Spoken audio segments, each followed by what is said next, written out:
it would be, I think, wrong to say that Dark Shadows was immediately influential because it, having gone off the air in 1971, I think it took another 10 years probably before we started seeing the other soaps start to take those bold, wild, weird storytelling chances.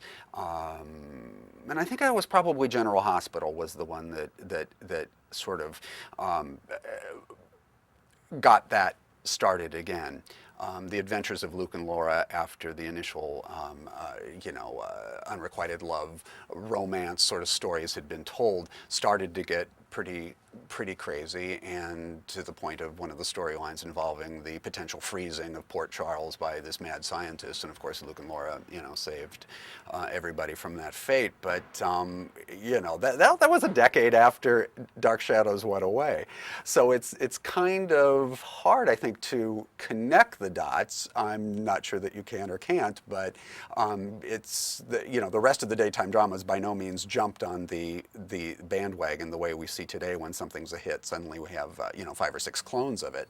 It took a while, and then even after General Hospital did that and had tremendous success. In fact, its crazy storytelling really saved that show because that was on the brink of cancellation too. So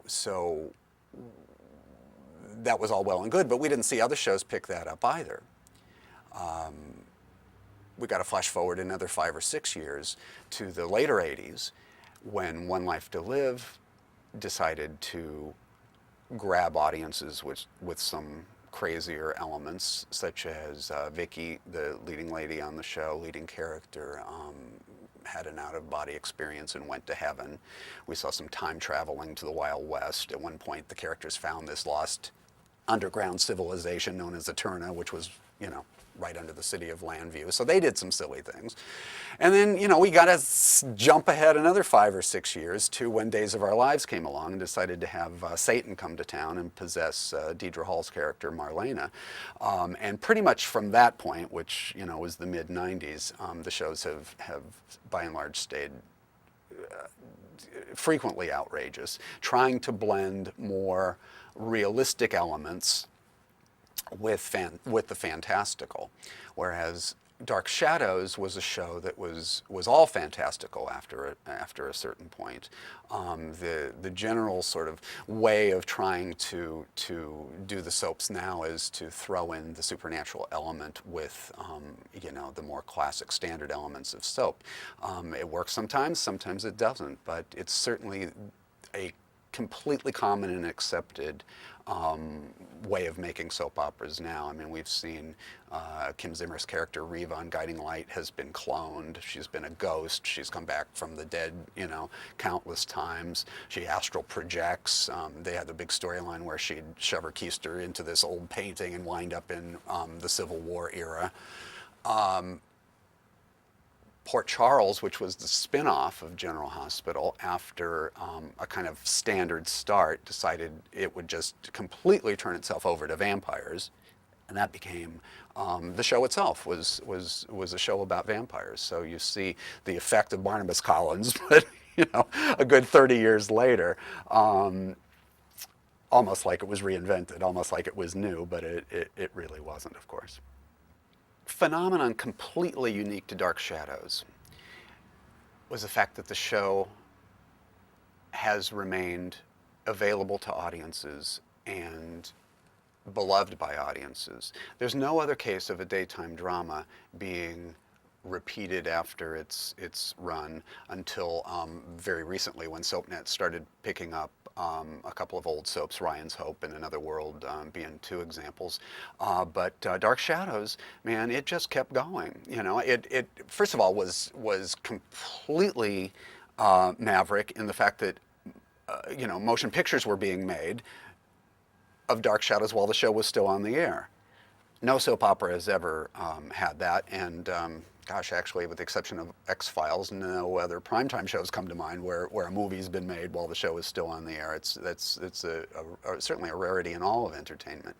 But Dark Shadows, just in the repeats, in the merchandising of the show, in the incredible just wildly successful fan events that have gone on. It is completely unique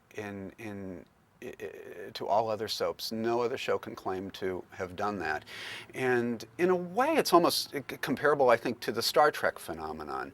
Both shows, the original series, ran.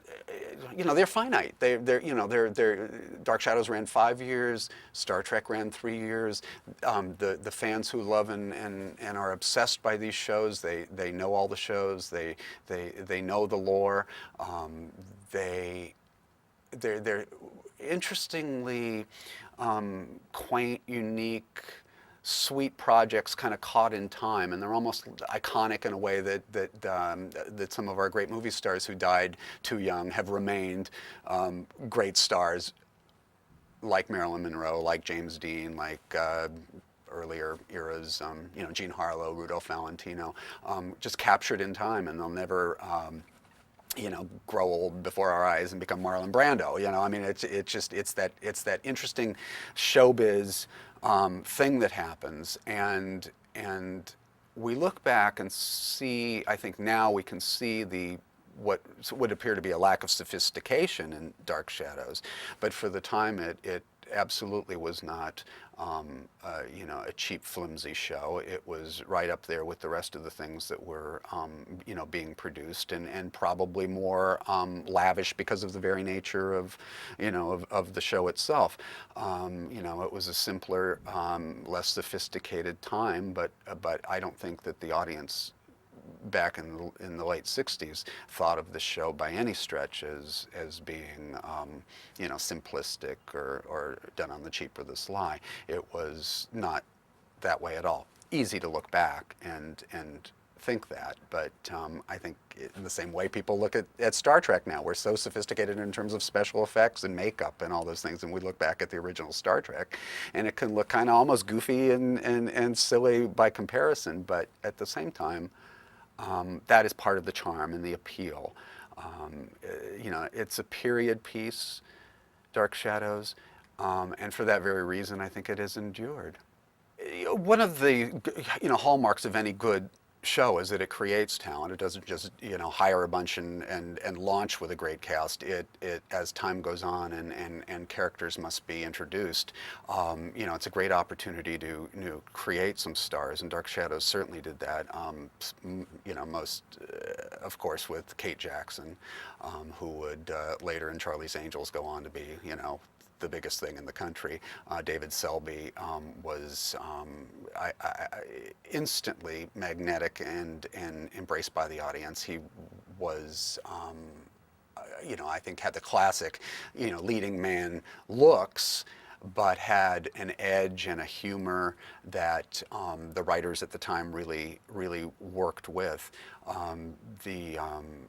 Dark Shadows, for all its hip, campy values, looking back, was really a very serious show. It took a while for the humor to start being brought into the show, and that did start with pretty much with Selby's entree to the show, but it was played straight, But so were all the other soap operas. Now we're in an era where comedy is regularly tossed into the daytime dramas.